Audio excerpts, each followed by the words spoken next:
Good evening. It's another big one. The latest winter storm is being felt across New Mexico this evening. Here's Mark Ronchetti. Yeah, and the East Mountains get hit hard once again. Christine Demijohn sent this in for us, and we're piling up the snow there. Anywhere between 4 and 10 to even 12 inches in some favored areas of the East Mountains and up into the Sangre de Cristos, looking at some pretty significant snows as well. The good news in all of this, the worst of it is by us, but we still have some more to contend with. Winter storm warnings continue from the East Mountains up through the I-25 corridor through early tomorrow morning. I do think things will back off before then, and we do still have winter weather advisories all across west central sections out into the northeast as well, and those winter storm warnings extend to the southern mountains too. Now, as we check out what's going on, there is some improving weather to talk about here. We had a lot of moisture earlier. Now what we're starting to see is a little dry air start to work its way in across the area here. It doesn't mean we're totally done yet, but what it does mean is we're going to go from solid rain and snow across many areas to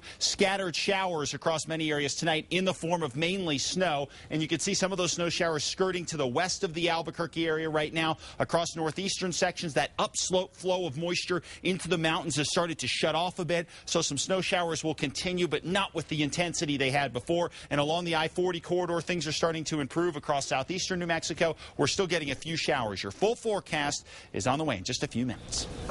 Highways in the northern part of the state have been especially dangerous. State police say they've handled 80 accidents in the Albuquerque, Santa Fe, Gallup, and Las Vegas districts today. We have news crews out in the storm here in the metro area, in Santa Fe, and on I-25 near Las Vegas. That's where News 13's Jim Winchester starts our team coverage.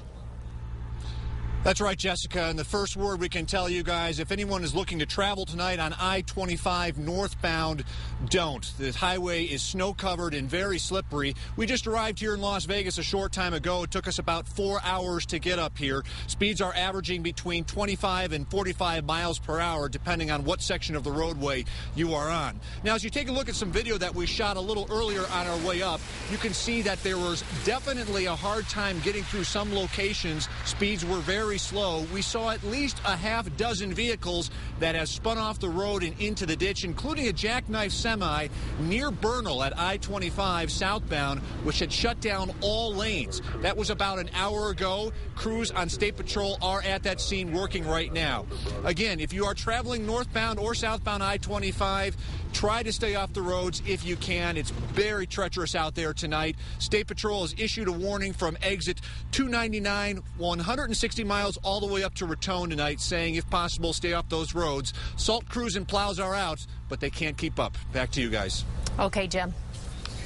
One person was killed, another seriously hurt in a crash on snow-covered Highway 14 in the East Mountains about 9:30 this morning. The Bernalillo County Sheriff's Department is not saying exactly what happened, but it looks like an SUV slid out of control on the highway just north of Frost Road and into the path of an oncoming semi. Snow was falling heavily at the time. One person in that SUV was killed and another was taken to UNM Hospital.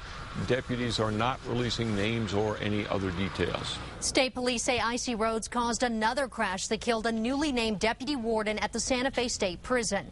Johnny Arias was returning from a funeral where he had just given the eulogy for another Corrections Department employee. Police say his car went out of control and crashed after hitting an icy patch on State Road 3 just south of I-25 in Ribera. Arias, who was promoted to deputy warden just yesterday, had been with the Corrections Department for 20 years. All non-essential state workers north of Albuquerque were sent home early. The storm made the heavily traveled commuter route between Albuquerque and Santa Fe hazardous. News 13's Michael Hertzenberg is live in the capital city with more on that. Michael? Dick, the State Department of Public Safety investigated 17 wrecks in Santa Fe since 9 a.m. this morning, all of them weather-related, 2 with injuries. Let's take a look down here and see how much has actually fallen. We're looking at well more than 2 inches, close to 3, just in this area of the roundhouse.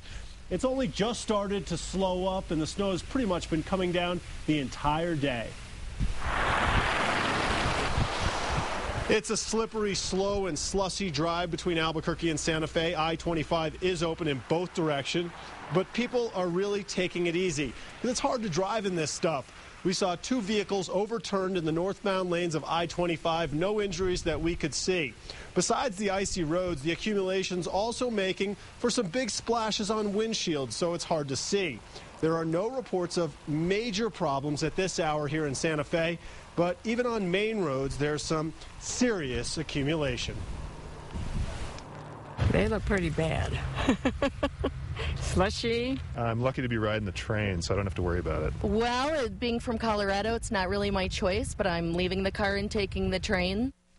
A smart idea, because this snow is actually decent packing snow. It certainly was this morning. You could see that means it's wet. That means as it melts a little bit and the temperature drops, it turns to ice. Back to you. Okay, Michael, good ad for Rail Runner there. La Bajada is still open, but it is very slick. Interstate 40 has been closed off and on near Albuquerque today. That has caused traffic nightmares for drivers, and police warn the worst may not be over. Crystal Gutierrez has the latest on the Interstate 40 situation. Well, Jessica, as you can see behind me, I-40 is back open at this time. Now, while everything is pretty much back to normal, for those that were caught in the middle of the closure, it was a completely different story. It's a mess. It's crazy. We've been sitting on Central for 45 minutes. State police ordered I-40 eastbound at Tramway closed around noon. Some drivers heading that way had to wait in traffic for over an hour, and it only got worse once all the vehicles exited. Central looked more like a parking lot this afternoon than a busy roadway, but police say they had no choice but to close down the interstate because of bad driving conditions and numerous wrecks just east of town. The Canyon area is still slick, and police say they won't hesitate to close the interstate if it gets too bad. You can have the best plans in the world, but when you have thousands of cars with nowhere to go, it's a traffic nightmare. And while we were fortunate right now to get this moving, it could play out all over again in a matter of moments. And again, the Canyon area is still slick at this time. State police are urging drivers who don't have to be out here driving around, please stay away. Back to you. Okay, Crystal, I-40 westbound at Moriarty was also closed at noon. It was reopened 2 hours later.